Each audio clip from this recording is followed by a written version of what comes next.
5 साल की बेटी बाजार में गोलगप्पे खाने के लिए मचल गई। किस भाव से दिए भाई? पापा ने सवाल किया। 10 रुपए के 8 दिए हैं, गोलगप्पे वाले ने जवाब दिया। पापा को मालूम नहीं था कि गोलगप्पे इतने महंगे हो गए हैं।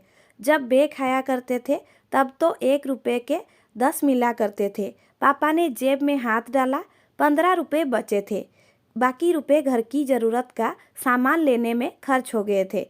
उनका गांव शहर से दूर थे। 10 रुपए में तो बस के किराए में ही लग जाने हैं।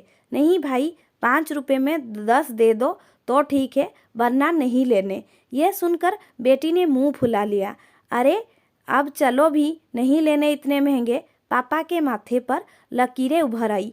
अरे खा लेने दो ना साहब, अभी आपके घर में है तो आपसे लाड़ भी कर सकती है। कल को पराए घर चली गई तो पता नहीं इसे मचल पाएगी भी या नहीं। तब आप भी तरसोगे बेटिया की फरमाइश पूरी करने को। गोलगप्पे वाले के शब्द थे तो चुभने वाले, पर उन्हें सुनकर पापा को अपनी बड़ी बेटी की याद आ गई, जिसकी शादी उसने 3 साल पहले एक खाते पीते पढ़े लिखे घर परिवार में की थी। उन्होंने पहले साल ही उसे छोटी छोटी बातों पर सताना शुरू कर दिया था। 2 साल तक तो वो मुट्ठी भर भर के रुपए उनके मुंह में ठूसता रहा, पर उनका पेट बढ़ता ही चला गया और अंत में एक दिन सीढ़ियों से गिरकर बेटी की मौत की खबर ही मायके पहुंची।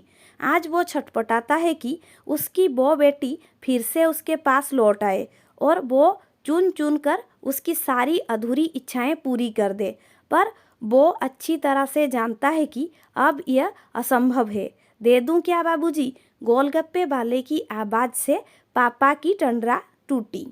रुको भाई 2 मिनट। पापा पास ही पंसार की दुकान थी, उस पर गए, जहाँ से ज़रूरत का सामान खरीदा था। खरीदी गई 5 किलो चीनी में से 1 किलो चीनी वापस की तो 40 रुपये जब में बढ़ गए।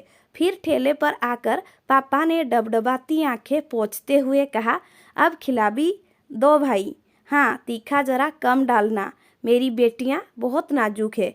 सुनकर 5 वर्ष की गुड़िया जैसी बेटी की आंखों में चमक आ गई और पापा का हाथ कसकर पकड़ लिया। जब तक बेटी हमारे घर में है उसकी हर इच्छा ज़रूर पूरी करें।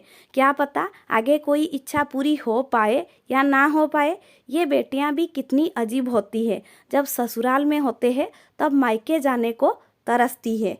सोचती है कि घर जाकर माँ को ये बताऊंगी, पापा से ये मांगूंगी, बहन से ये कहूंगी, भाई को सबक सिखाऊंगी और मौज मस्ती करूंगी।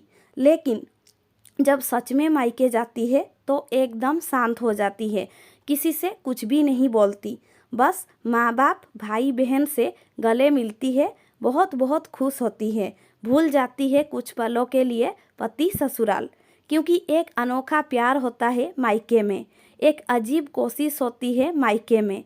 ससुराल में कितना भी प्यार मिले, माँ बाप की एक मुस्कान को तरसती है बेटियाँ। ससुराल में कितनी भी रोएं, पर मायके में एक भी आंसू नहीं बहाती हैं ये बेटियाँ, क्योंकि बेटियों का सिर्फ एक ही आंसू माँ बाप भाई बहन को हिला देता है, रुला देता है। कितनी अजीब है ये बेटियाँ, कितनी नटखट है ये बेटियाँ। भगवान की अनमोल देन है ये बेटियाँ।